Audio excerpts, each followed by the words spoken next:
Welcome to Democracy-ish. I'm Danielle Moody. And I'm Wajahat Ali, and I am in Virginia, close to D.C., where there is that trite but reliable saying that you can walk and chew gum at the same time. And I believe Danielle and I can do the same thing. We can talk about all the multiple failures of the Trump administration and focus on Jeffrey Epstein. Yeah, it's amazing. Nancy Pelosi doesn't think that we can do it, but I think that you and I and everyone in independent media who is on the progressive side of things does multiple things at one time. But can you tell people why you just mentioned Nancy Pelosi? Because I don't, there's so much news. I think people might have missed her interview yesterday on MSNBC. So wait, I think I may have it. Hold on. So here's the thing, and I played this yesterday on the Danielle Moody show. I was really pissed off because Nancy Pelosi goes on MSNBC and she's asked by what is her name? Chris. Why, what do you think about the Epstein files, this, that, and the other thing? And how can Democrats use this moment? And she says she thinks it's a distraction. Listen, just take a listen, folks, because I was outdone yesterday on the Danielle Moody show, outdone, I fucking rate. You know too well, the power of conspiracy theories. Your husband was attacked by a man who'd fallen for them. Right. Is it your sense there's anything the president can do now to get his supporters to move off of the Epstein issue? Should he? Where do you land on this? Again, this is a distraction. We have major issues right here with things we're voting on today in the Congress. Again, in terms of the rescission that the president and the Senate have sent back over us to cut all of these resources out of helping poor people throughout the world, to America play its leadership role in soft power to keep us safe and to keep us healthy, so that viruses know no boundary. And instead, we're talking about this thing, and his own basis has its own views of what the president should do. I'll leave it up to them to talk it out. What have we been saying since late last week, Waj? We've been talking about this since late last week, and we've been saying, you know what?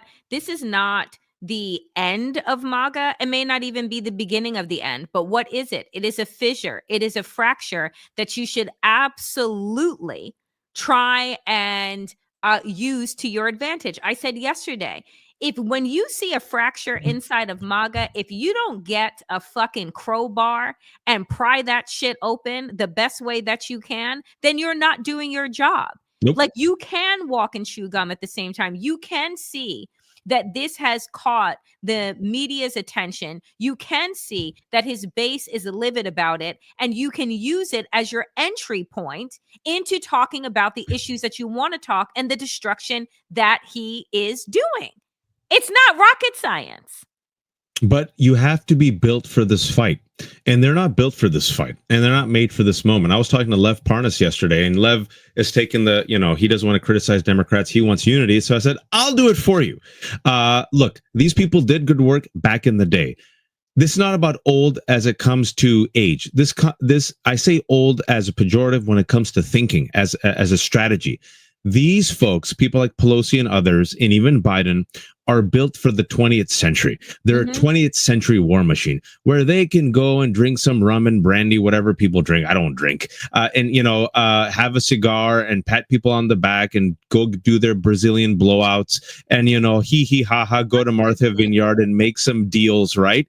This isn't that type of ball game. MAGA isn't like the Mitch McConnells. They hate Mitch McConnell. They hate Mitt Romney. They hate John McCain. They hate Liz Cheney.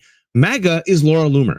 MAGA is Marjorie Taylor Greene. MAGA is Nick Fuentes, the Nazi. MAGA is a bunch of violent insurrectionists who are hunting Mike Pence in the halls of the Capitol. MAGA believes in QAnon. MAGA is perfectly fine pardoning violent insurrectionists. MAGA is perfectly fine wanting a king and saying, see you later, democracy. This is who we are fighting. Democrats still bring a pencil to a knife fight, and MAGA brings a bazooka. And so when I heard that, For me, Danielle, I've been inching closer and closer. I said, retire. Nancy Pelosi, retire. Any Democrat who thinks like this, you're wealthy, you're rich, you made a lot of money, you got a lot of stocks. Go to Florida, go to New York, go to the Hamptons, go to the Bay Area. Go wherever you want, but don't go to the space. floor. Don't go to the floor of the fucking house. Yeah, on crutches or in a launch wheelchair. yourself into the sun. Go underground. Maybe it's time to die. Maybe it's time to die. I don't care. I mean, Danielle, how can you look at what's happening right now? The massive fissure, the fact that Epstein is the kryptonite. Nothing else has worked. Donald Trump held liable for rape.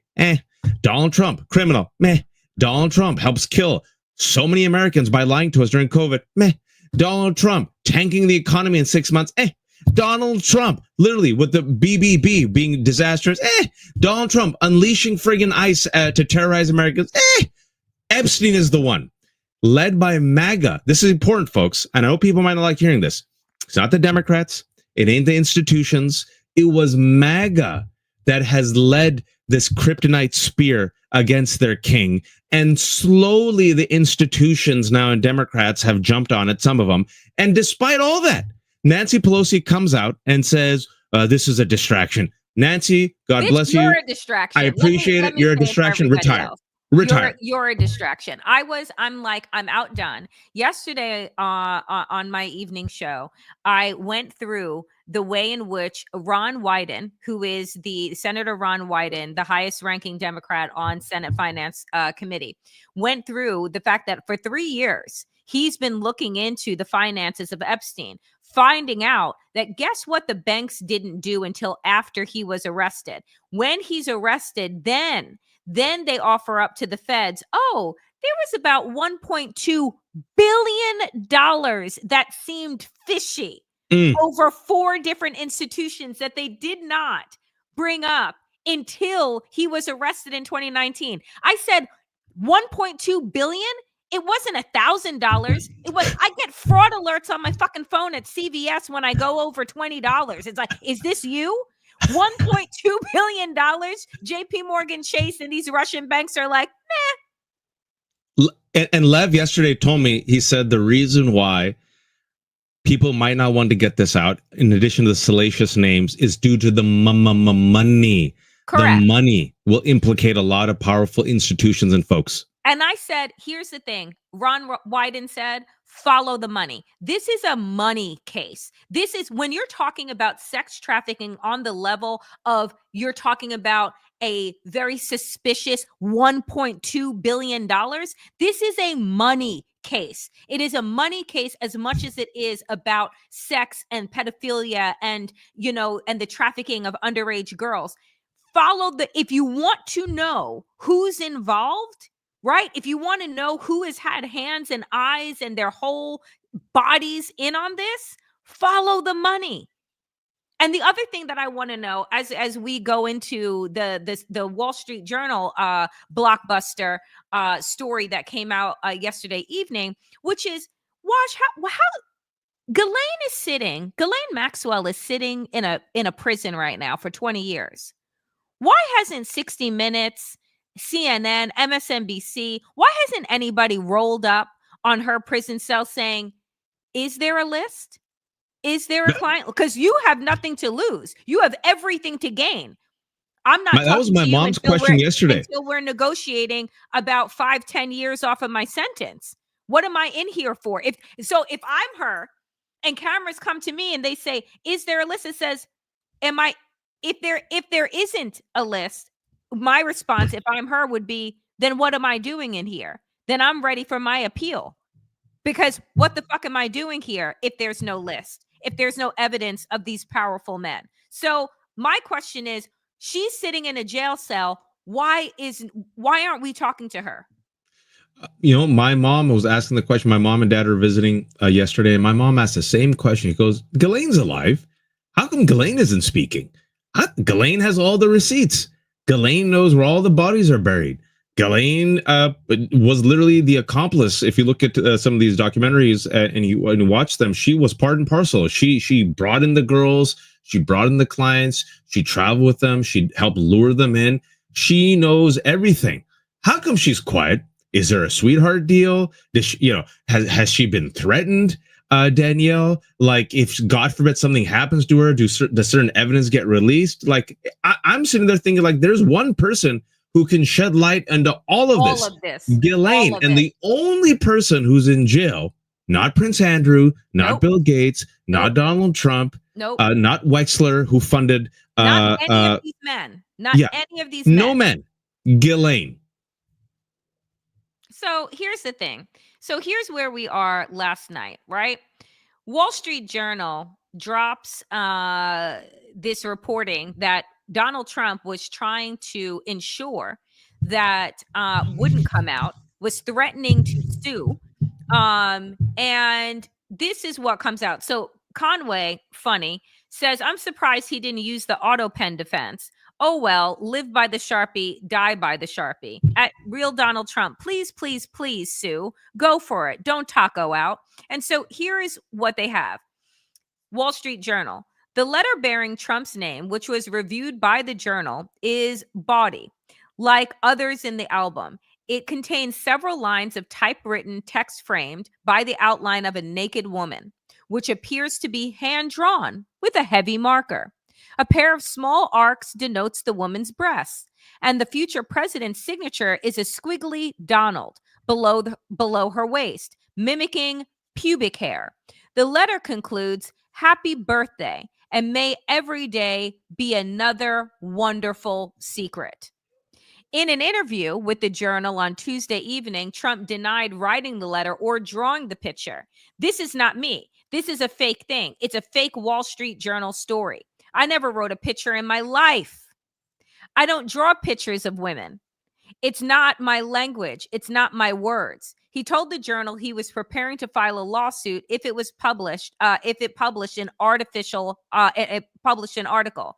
I'm going to sue the Wall Street Journal just like I sued everyone else, he said, right? Mind you, this is whose paper? Rupert Murdoch. Rupert Murdoch, right? Okay. The existence of the album and the content of the birthday letters hadn't been previously reported. The album had poems, photos, and greetings from business people, academics, Epstein's former girlfriends, and childhood pals, according to the documents reviewed by the Journal and people familiar with them. Among those who submitted letters were billionaire Leslie Wexner and attorney Alan Dershowitz. The album also contained a letter from a now deceased Harvard economist, one of Epstein's report cards from Mark Twain Jr. High School in Brooklyn, and a note from a former assistant that included an acrostic with Epstein's name. Jeffrey, oh Jeffrey, everyone loves you. Fun in the sun. Fun, just for fun. Remember, don't forget me soon. Epstein, you rock. You are the best. Donald Trump's response. I leave this for you because you just do it so well. The Wall Street Journal and Rupert Murdoch personally were warned directly by President Donald J. Trump that the supposed letter they printed by President Trump to Epstein was a fake, and if they print it, they will be sued. Mr. Murdoch stated that he would take care of it, but obviously did not have the power to do so.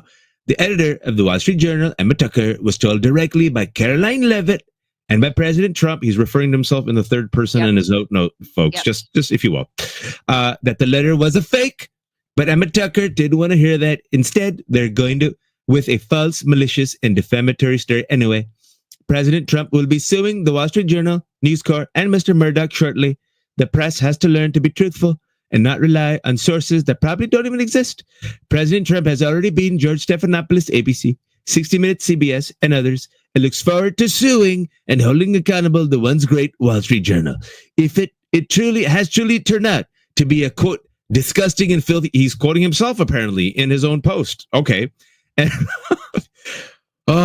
and writing defamatory lies like this shows their desperation to remain relevant, if there were any truth at all, on the Epstein hoax as it pertains to President Trump.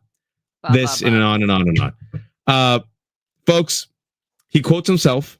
He writes about himself in third party. He prints this. He spends the entire day, according to reports, threatening Emma Tucker. He was nervous. He was panicking. We found out because probably Wall Street Journal leaked it to media reporters that they had this bombshell letter and they were going to publish it. And then everyone was waiting with bated breath. Well, are you going to publish it or not? And to their credit, they did. Now, as Danielle reminded y'all, and you might not know this, but Danielle and I are masochists. Wall Street Journal is not a flaming lefty communist rag. It is not democracy-ish. It is not, I don't know, Stephen Colbert. Wall Street Journal is run by Rupert Murdoch, one of the great villains of the 20th and 21st centuries. It is a right-wing rag for billionaires. It is the Wall Street Journal that published this. And Wall Street Journal knows that Donald Trump would put all his sights on them, target them, sue them. So I believe two things. Two things are important here. Mm-hmm. The Wall Street Journal has the goods. Mm-hmm. They wouldn't risk themselves if they didn't have the letter. Number one. Number two, going back to my earlier point, who are the outlets that are being the most blunt against Donald Trump when it comes to Epstein, his kryptonite? Right-wing outlets. Wall Street Journal, New York Post, Alex Jones, even though it's not an outlet, Roseanne, Tucker Carlson, Andrew Schultz. And meanwhile, I want you to do a compare and contrast to the Democrats and the institutions. Nancy Pelosi, kitchen table issues. It's Wall Street Journal, right? Because the base, as we have said, and I think it bears reminding. Let me just connect the dots real quick. Mm-hmm. The base for the past 10 years has been radicalized by right-wing media. What they worship more than anything else is money. And at the end of the day, they have radicalized their base and created a hungry monster. And that monster has been promised for 10 years that Donald Trump, once elected, would remove the deep state. And the deep state would be exposed by revealing the Epstein files. And the deep state is part of an international cabal where all of Donald Trump's enemies, liberals, the media, the FBI, anyone and anyone, just throw them in, are part of a deep state cabal of international devil-worshipping sex traffickers who traffic children, have sex with them, and murder them. I am not making this up. This is the QAnon conspiracy that has radicalized the base. Donald Trump, right-wing media, and right-wing politicians, including the new deep state, Dan Bongino, Pam Bondi, and Kash Patel, deliberately promoted this conspiracy because they said only one person can eliminate the deep state and reveal who's in the Epstein conspiracy, Donald Trump. So for 10 years, Danielle, the base was radicalized. For 10 years, the base was promised. And then they get elected. Now the deep state is MAGA. And so they gave him some chum. All right, Laura Loomer, the Liberty person, Mike Cernovich, come here. Here's a binder full of shit. Just go pose with the binders. Okay, satiated. The base was still hungry. Pam Bondi, go on TV. I have files on my desk. Okay. Now the base is getting really hungry. They haven't eaten for a while, Danielle. Kash Patel goes out and says, I've reviewed everything. He killed himself. Nothing to see here. Dan Bongino, I have to fall on my sword. Yeah, nothing to see here. Pam Bondi, nothing to see here. The base wants more. And so now there are reports of Dan Bongino leaking. Bongino and Kash Patel versus Pam Bondi. Donald Trump now, folks. The Streisand effect. You know he's rattled because he can't shut the F up. He cannot shut the F up. And so, folks, after him, threatening to sue, he decides to give more chum, but they're seeing through the bullshit. Danielle, talk about the chum he's offering. Cotton candy, y'all. It ain't real food. So here's the thing. So now, because he has radicalized his base with conspiracies, he's weaponized conspiracies to work in his favor. Now he realizes that folks are not turning away from this story. And to Waj's point, it is the right-wing media outlets that are the ones that are carrying on about this. It isn't the other outlets. Too much to my fucking just outdoneness is the fact that so we finally see here is the fissure. They can collapse under the pressure of their own conspiracies, right? And of Donald Trump now doing what he has done since the beginning, which is lie to everyone around them. And then when they ask real questions, say that they are weaklings, say that they are falling for a hoax, say that they are stupid.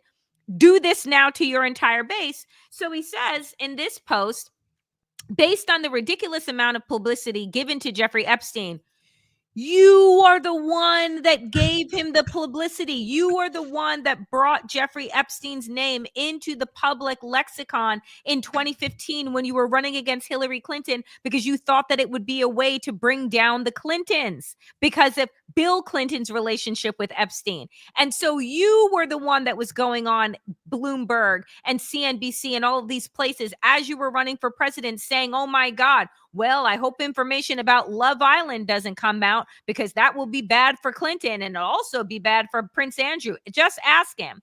So based on this, he says, Attorney General Pam Bondi to produce any and all pertinent grand jury, pay attention, grand jury testimony subject to court approval. This scam perpetuated by Democrats should end. Trump, we are ready to move to the court tomorrow to unseal the grand jury documents, just so that you know how much of bullshit this is. No one will be fooled by this. People are asking for the release of the evidence from the Epstein investigation. The grand jury transcripts are something else entirely and would exclude almost all evidence. Do you think, Waj, that his base is going to be falling for this? Nope. They already are calling out BS because it's the tip of the iceberg. And furthermore, he said pertinent information. What does that mean? And as other people have said, there's a lot of evidence there. FBI interviewed over 300 people. There's emails, there's photos, there's videos.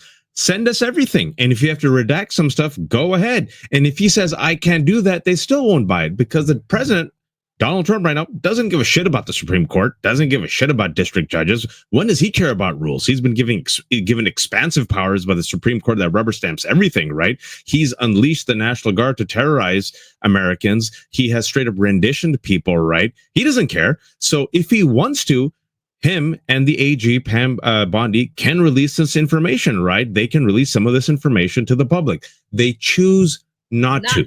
And the reason why they choose not to is, folks, sometimes people just tell on themselves. And Donald Trump often tells on himself through his lies and his projection. It's all projection. You have seen him rattled. He is rattled. I'll give you last week. Take the DeLorean back.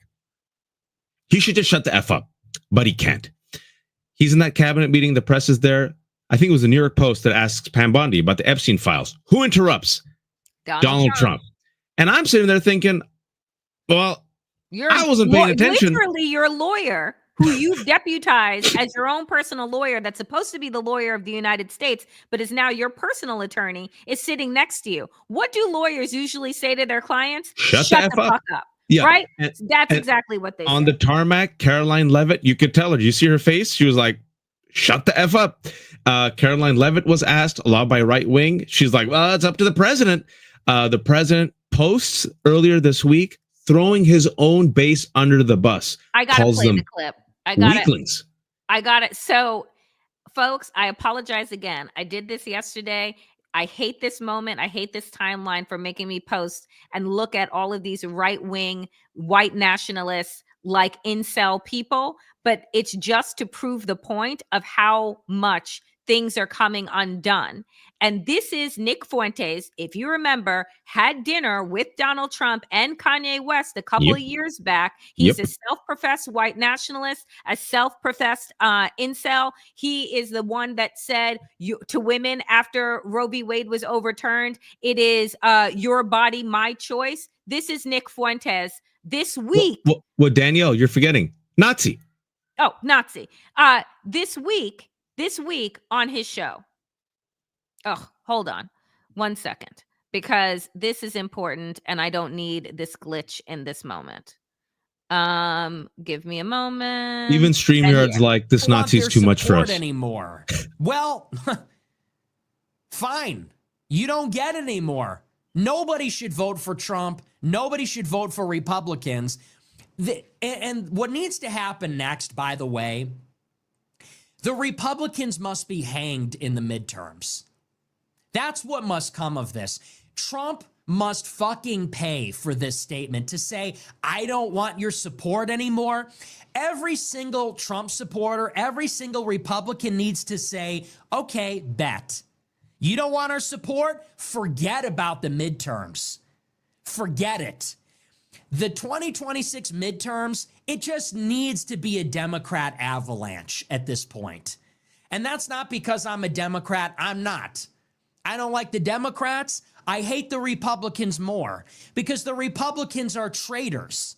Because I have voted for Republicans. I have supported Republicans, and they shit on our face. When you lose Nazis, and I hate this timeline, Danielle. I think I said this last night. I hate it so much. Why do I hate this timeline so much? Donald Trump and MAG are so corrupt, so vile, so abhorrent that they have me agreeing with a Nazi. I know. They have me agreeing with Marjorie Taylor Greene and Tucker Carlson when it comes to striking Iran for the sake of Israel. Mm-hmm. They have me agreeing with the world's worst people because they are worse than the world's worst people. And this Nazi, Nick Fuentes, now is pissed because Donald Trump called them weaklings. Yep. He called them his past supporters. Yep. He said they were falling for the bullshit. Yep. He mocked them. And they said, oh, you're mocking us? F you. The kryptonite is the conspiracy that they fed and radicalized their base with. It is Frankenstein's monster. And we've been waiting 10 years. Where's the bottom? This was the bottom. Apparently, well, it's one of the levels of hell. What? Yeah, I'm not quite sure. Not but it's like you said. Like what we keep saying is this is not the haymaker, but this is like a good hook. Like they have him a little bit on the ropes, right? Now whether or not he'll fall, whether or not they'll leave him, I don't know. But he drew some blood, and they drew blood from their own king, folks, because they were. Listen, folks, I was thinking about this. Just sit with it for a second, Danielle. Mm-hmm. Look how. Like we've normalized it. They call the rest of us, not just pedophiles, which is one of the worst things you'd call someone, murderous pedophiles who also worship the devil and are in cahoots with an international cabal. And we just sat there and said, hee hee ha ha, both sides. Oh, look, liberals use pronouns. Ha ha ha. What are we talking about, folks? This is how you normalize nonsense. Donald Trump promoted QAnon. Even after the FBI said QAnon has the potential to radicalize individuals and groups, and it did. People were radicalized and killed family members. Ashley Babbitt was radicalized and showed up like a freak at the violent insurrection where she was shot in the head by a cop, okay? This is what they call us. So now sit there and think about average Americans, right? Now, I've said this before. Talked to a lot of them, traveled around America, a lot of these Trump supporters. What's scary is that they don't have horns on their head. You all think these people are evil. It's the banality of evil, which is more terrifying. Danielle and I talk about all these people went to church. All these people went to church and then sat there and took their family to see a black man being lynched in America in the 20th century, right? So these people, they go to church, they take care of their kids, they vote Republican. For the past 10 years, they've been told that there is a cabal that is literally taking children, raping them, and killing them. And so they are like, we have to save the kids. Which is what happened at Pizzagate. A guy who showed up, Danielle, 10 years ago, he wasn't crazy. He wasn't unhinged. He literally shows up with a gun right here 20 minutes away from me in DC. I've been to that place. And he says, where are the kids? I'm here to save the kids. So you cannot radicalize a base with that type of lie, Danielle, and then expect them just to say, well, I'm your king. They're just going to now take your word for it because you have told them for 10 years not to take anybody's word for it, right? You have told them to be suspicious. You have told them not to believe in institutions. You have told them that there was a deep state. You have told them all of these things for 10 fucking years. And now that you are back in power, when they think that there is going to be this avalanche of information, this opening of the dam, guess what? You are now even more close to the vest because you are implicated. Because as people keep saying on social media, if Donald Trump was exonerated by anything that was inside of those files, guess what? It would be selling on Truth Social. And so just to go back to this, Donald Trump says, what does he say to the Wall Street Journal? I never draw. I don't draw anything. That's not what I do, right? So here is proof. In 2005, Trump drew pictures of the New York skyline for a charity auction. It was resold in 2017 for $30,000. Oh, well, that's just one picture. It does. Oh, but there's another one. And another. Oh, we've seen that there are more. And the fact is that, guess what? He does draw. And then there was, I don't use the word enigma. I've never used the word enigma, except in your book, How to Get Rich, where you said, oh, there it is, Donald Trump. This is one of those gray areas that remain an enigma. So I never draw, I never use these words. Like, stop being so absolute in your language, because there is always fucking evidence to the contrary. But what he is hoping is that no one will pay attention. He's hoping that people will just forget about it, because he said that they should forget about it. And the fact is that you keep doing shady shit like this. What else did he do this week? You're trying to stop bringing attention to something, but yet you wait 6 months to fire one of your many arch enemy, James Comey's daughter, who is the head prosecutor in the Epstein case, the Maxwell case, and just recently in the Diddy case. No one would have blinked an eyelash had he fired her in January or even in February. But you wait now until your base is demanding information, demanding the truth, demanding what you promised, and now you fire her. And I just want to give you the opportunity. Here's her letter. Yesterday was unexpectedly my last day in office. I was summarily fired via memo from Maine Justice that did not give a reason for my termination. Every person lucky enough to work in this office constantly hears 4 words to describe our ethos: without fear or favor. Do the right thing, the right way, for the right reasons, without fear of retribution and without favor to the powerful. For the majority of my nearly 10 years in the Southern District of New York, fear was never really conceivable. We don't fear bad press. We have the luxury of exceptional security keeping us physically safe, and so long as we did our work with integrity, we would get to keep serving the public in this office. Our focus was really on acting, quote, without favor. That is, making sure people with access, money, and power were not treated differently than anyone else, and making sure this office remained separate from politics and focused only on the facts and the law. But we have entered a new phase where, quote, without fear may be a challenge. If a career prosecutor can be fired without reason, fear may seep into the decisions of those who remain. Do not let that happen. Fear is the tool of a tyrant, wielded to suppress independent thought. Instead of fear, let this moment fuel the fire that already burns at the heart of this place. A fire of righteous indignation at abuses of power, of commitment to seek justice for victims, of dedication to truth above all else. It has been an honor to fight for those principles by your side. Mic drop. And the fact that he does it this week, Barbara Streisand effect needs to have Donald Trump's photo right next to it in the dictionary. He cannot stop himself. If I, again, am his attorney, shut the F up. Just shut the F up. He can't shut up. He can never shut up. He is projecting. He is nervous. He is scrambling. He's turning on his base. He's making wild moves. It's like a blind puncher, punching in the ring with cankles. That's Donald Trump right now. And Nancy Pelosi says, focus on bread and butter. Nancy Pelosi, I want to fire you into the sun. Like I can't anymore. They're going after Medicaid. They're going full fascist. They have friggin' ICE agents terrorizing us. They're rigging elections in Texas. They're killing people in Central Texas because they're incompetent. And then we have this type of leadership. The same Nancy Pelosi, who from her hospital bed got the votes for Jerry Connolly to be the head of oversight. You know who else threw her ring in to be the head of oversight? AOC. Danielle, can you please tell Jerry, the world, where Jerry Connolly is right now? He is dearly departed. He died. Dearly departed. Yeah. He's dead. And Jasmine Crockett was supposed to be the head of communications. Can you tell them who the head of communications is? Oh, what is her name? Dingle. 71-year-old Debbie Dingle. Yeah. Do you know her? Have you seen her Instagram? I've never Have heard a you seen single her on Dingle social media? banger in the last 6 months. Okay, great. Yeah. But to make matters worse, also happened last night is this.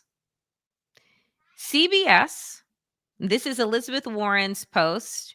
CBS canceled Colbert's show just 3 days after Colbert called out CBS parent company Paramount for its $16 million settlement with Trump, a deal that looks like a bribery. Yep. America deserves to know if his show is canceled for political reasons. And so I want you to take a listen to Colbert. And look, here is true facts. The way corporate America works, the way that capitalism works, you can never bite the hand that feeds you. You need to be a part of the cog in the machine. You need to be happily that cog in the machine. You need to tap dance. You need to just give me the facts, but with a tinge of, doubt if it in fact involves Donald Trump or anyone powerful. And Stephen Colbert decided to do the opposite. Parent corporation. And so, I will just say this. What this is showing us, as I just, because folks, everybody gets so upset and rightfully so, but you have to also be grateful for what you're being shown in this moment about how the interests of all of these organizations and industries and companies are all entangled to keep you from knowing the truth. Yep. To keep you as undereducated, as blind, right, as possible. Because they are all in cahoots. The very powerful own the media, which owns the information that is disseminated to the people. And so anytime that those two things come in conflict with each other, what gets cut? The mouthpiece. It happened on MSNBC with Joy Reid and so many other Black women that I can name: Melissa Harris Perry, Tiffany Cross, so many others, Mehdi Hassan, right? Katie Fang. He chose to resign. He wasn't fired. Katie Fang, right? All of these voices that speak truth to power come in conflict with that power are disposable. And so you either, if you're going to be a part of corporate America, you have to play the game of capitalism. It is like playing Monopoly, right? A game that I actually fucking hate.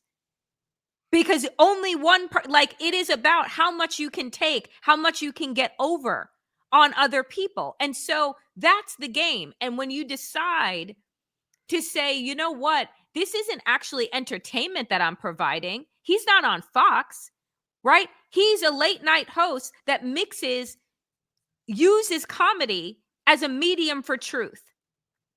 And so when you say, oh, well, maybe, they can do what they did with Joy Reid. Maybe the ratings just weren't there. Folks, look at the numbers. CBS said, we're firing him purely on financial reasons. Really? Because he's the highest watched show, the highest rated show in that fucking time slot by close to 1 million viewers. So it's, folks, it's the same thing that they said with Joy. Oh, the ratings were bad. And then you pulled the ratings and you rank them across cable news. Everything is politics right now. Can I bring the receipts? We've been talking about this for a while. Look back and see the wizards. Follow the money. Paramount controls CBS. Paramount wants to do a merger with Skydance. Skydance was Larry Ellison's company, one of these evil tech bro billionaires, by the way. Sherry Redstone of Skydance has a lot of money. But you know what she wants? More. She doesn't give an F about her legacy. She doesn't give an F about CBS News. 60 Minutes, several months ago, Bill Owens, only the third executive producer of 60 Minutes' nearly 60-year legacy, voluntarily resigned. He resigned as a protest to say, hey, folks, do not bend in or give into editorial integrity, because he was saying pressure was coming from up top to be more both sides when it comes to Trump and Israel-Palestine. So he resigns. Huge warning flag. Then the head of CBS News was forced to resign. Why? Because they didn't want to bend the knee. CBS then gets sued, well, is sued in this whole time by Donald Trump for billions of dollars because Elon Musk and Donald Trump didn't like a way a video was edited with Kamala Harris. Like Stephen Colbert said, total BS. They could have fought it, would have won. Instead, they went back and forth. And they said, we'll give you 20. Donald Trump says, I want $25 million and an apology. And then, if you all remember, we talked about this. CBS said $20 million. And then they settled on $16 million. All of this is political to grease the wheels for the merger. They want to placate Trump. So they're hacking away at 60 Minutes, at CBS News. They're completely destroying The Late Show. I'm old enough that I saw the first episode with Bill Murray and David Letterman. No replacement. They got rid of After Hours, the show that was on after Stephen Colbert with Taylor Tomlinson. No replacement, gutting the show. Paramount also owns what? Comedy Central. Mm-hmm. Comedy Central hosts The Daily Show. I can tell you that the reason why, well, what I found out from the inside, it's not really that big of a surprise, is Trevor Noah. The reason why he quit was because he felt like he was neutered and muzzled. And that was happening a couple of years ago. So you're losing Stephen Colbert. You're gutting 60 Minutes. And some people are saying, oh, Stephen Colbert would be fine. Yeah, he'll be fine. It's not about Stephen Colbert. It's about getting rid of independent critical media that goes against the fascist, right? ABC News could have fought the case and won, but they decided to give Donald Trump, what, $20 million. George Stephanopoulos wasn't wrong. He used the word rape. He could have used sexual assault. They would have won, right? CNN bent the knee, gave millions of dollars, could have fought it, could have won. Corporate media cannot be trusted. Nope. They're making the wrong bet. They cannot be trusted. They're making the wrong bet. They're betting on Donald Trump. I'm here to say that I believe the return on investment is going to be friggin' putrid, rancid, friggin' tomatoes thrown at them by the public, because this dude's old. This dude is weakening. I think the economy is going to go down. And I think 6 months from now, they're going to crawl back. But corporate media cannot be trusted, folks. And then to make it worse, what does he do yesterday? And this is what fascists do. Defunding PBS and NPR. A majority of Americans get their information from PBS and NPR. This is what Putin did. This is what Orban did. You clear the judiciary. You stack it with loyalists. I give you the Supreme Court. You go after independent media. You cull it. You go after culture. This is why they've gone after the Kennedy Center. Go after any single entity that can give you a different point of view that does not parrot the propaganda of the fascist regime. They are a threat that must be culled and eliminated. It's happening in broad daylight. And now kids will not learn from Sesame Street or Big Bird. They're going to learn from Skibbity Toilet and Kash Patel. And here's the thing, this is what we will close out with today. This is why Waj and I have chosen to be independent, right? This is why it is so important, and we're so grateful for the contributions that you all put in to help us create the kind of content that you deserve. Waj and I both did the dance for cable news and corporate media. And what ends up coming out of it, sure, you get a little bit of money for a little bit of time, but at the end of the day, what you end up selling is your integrity. What you end up selling is your voice. And at some point in time, you make a decision. I'd rather be, a lowly independent voice on an independent platform that can sleep at night and look at myself in the mirror, and Waj can look at his kids and look at his family, even though, they wish he made better choices. But, but we do this because it matters to us, because the truth matters. Right. And so I say to folks, who have not cut the cord yet, from corporate media, from cable news, I tell you, cut the cord, because they're not serving you. They are placating you. And the fact that you need to question, what am I missing here? What are they keeping out of here? What are they suppressing? And I knew that when that started happening with my mother, 2 years ago, when Israel's war and genocide on Gaza began, my mom said, something doesn't feel right here. I don't feel like they're giving us all the information on what's happening. And I watch MSNBC all day, every day, and I feel like I'm being lied to. Right? My parents, much like your parents, my dad was telling me, he used to watch MSNBC. He used to watch CNN and MSNBC, right? Mm-hmm. And then in the past year and a half, stopped watching CNN, just watched MSNBC. Now my dad and my mom, and you would think that's the demographic that they're chasing, Danielle. My dad's like, I can't watch any of this shit. My dad says, I watch you and Danielle. I'm watching people on YouTube and Substack. I want truth tellers.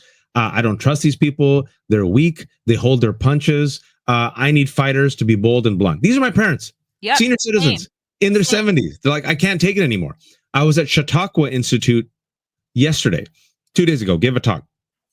The crowd is very, upper middle class, older. I was blunt. And then I'm like, I'm just going to go there. I used the F word, fascist, talk about white supremacy. And then afterwards, these older white folks were like, you were the most blunt speaker. You said it outright. Thank you. And then I told Danielle, I messaged her yesterday. I was at the Buffalo airport trying to come home. And then this white woman, middle-aged white woman, says, I know you. And I'm like, what? I see you on TV. I'm like, do you think I'm Mehdi Hassan? No. Are you Wajat Ali? And I'm like, I am. And she had a big smile on her face. And her husband's like, she watches you every day and she watches your shows with you and Danielle. And then she's like, hey, can you take a photo with my wife? It'll make her day. So we sat there and we talked for like 5-10 minutes. She goes, I agree with most of what you say. Thank you for what you're doing. And like a couple of days earlier, I told you all, I think it was last week. Yeah, I went to Target getting something. I had to go to Target, folks. I haven't gone. I was going to say, wait, what? Where'd you go? I had to go. I had to go get a $2 fly swatter. I couldn't find it anywhere else. So forgive me. I couldn't find it at Costco. So it's the only purchase I've made at Target in the last 6 months because I'm boycotting Target. And we used to go all the time as a family. So I'm there and I'm buying some fly swatter, right? And then this lady comes and goes, do I know you? I'm like, do you think I'm Mehdi Hassan? And she goes, no, you're Wajahat Ali. And I'm like, I am. And then she comes and she gave me a hug. And she's like, thank you. And what do we do? Like, we got to do more of people like you. So all I'm saying is, I appreciate all the people who watch. It's good to know that something that we've built from the grassroots is resonating, that it's growing. I appreciate the fact that people appreciate our boldness. We don't have time to waste. Because we're not corporate, because we don't take money from anyone, we can say whatever we want. And even when I was at CNN, y'all remember, I said whatever I want, which is probably why. I did the same. I said whatever you want. When I got invited to Aspen, I said whatever I wanted, which is probably why I never got invited back. It's all independent. Danielle started this on her YouTube show, her channel, which started last year, naturally started with 0 followers. Now she almost has 28,000. So she passed the 25,000. Now we're trying to get to 40,000. So if you're watching, please subscribe to Danielle Moody's YouTube channel. It's free. Also, if you're watching on my Substack, the Left Hook Substack is my Substack. We got Danielle on the Damn Digest. It's free, no paywalls. But since we're independent, if you have a few bucks, become a paid subscriber. I can feed my children. Danielle can get her nice coffee. And then for the folks who see these tips that come out, these wonderful tips, thank you so much, Ernest. Tina always comes in. Susan, you give us like $30 each show. Why? Why? Susan be dropping money this week. This money, folks, is Ernest too. If you're on YouTube and you look underneath the video, you'll see a circle with the ... If you click the dot, you'll see a $sign with the heart. It's tips. So those tips come directly to us. Thank you so much for the super chatters and the tips. But mainly, if you can, please become subscriber. Free subscribers. It helps the algorithms. When this video is published in about a minute, like it, share it. It goes a long way. And we will be back Monday at 12 p.m. Eastern time. Today we had to do 3 p.m. because Danielle had a doctor's appointment. But 12 p.m. Monday, we'll be back with our usual schedule. Danielle, shamelessly promote yourself in the 400 shows you host. Yeah, folks, appreciate you, Waj, so much. You can catch the Danielle Moody Show, which is Monday through Thursday, 5 p.m. Eastern. You can catch me with Waj, 12 p.m. on here on Mondays and Fridays for Democracy-ish. On Wednesday, we are on our Substacks for our midweek check-in. And next Wednesday, this coming Wednesday, we are doing Andor and Superman. And Rogue One. Oh, and Rogue One, because I did watch Rogue One. Superman, I still got to go see. So my sister Waj said, she goes, I went to go see Superman. I guess I get why Waj wants you to see it because it's, got a message, but like, that's what Nicole said to tell you. So I could see that. There's some people who said meh, but I think you'll like the message. But I'm going because Susan gave me all my popcorn money so that I could go see it. So I will absolutely go see it. So we got Wednesday's going to be a jam-packed show on Substack, on both of our Substacks. So please do. Oh, look. Oh, Maria went to the John Lewis Memorial Rally yesterday. We read aloud. The Boston Council resolution admonishing. Good job. And thank you for the $15. Hey, look at SG Johnston. Her husband made her go see Superman. Ha! All right. Okay. All right. I'm going. So it's going to be Wednesday, folks. Wednesday, your assignment is see Andor. If anyone hasn't seen Rogue One, see Rogue One. Daniel also saw A New Hope and Emperor Strikes Back. It all connects. And then we're also going to talk Superman. Yeah, I mean it's a big show. So thank you. And guys. also, real quick, I'm subbing in for Mary Trump today at 6 p.m. her live show. Mary is under the weather, so I'll be on. So go to Mary Trump's from 6 to 6:45. We're gonna do a live show, unpack a lot of the news today. And then, as always, I will have videos up all weekend long. So do make sure to check those out. And again, like, comment, and subscribe. Friends, we appreciate you. And we will see. Well, so you'll see Waj at 6 p.m. I will see you back on Monday. Be well.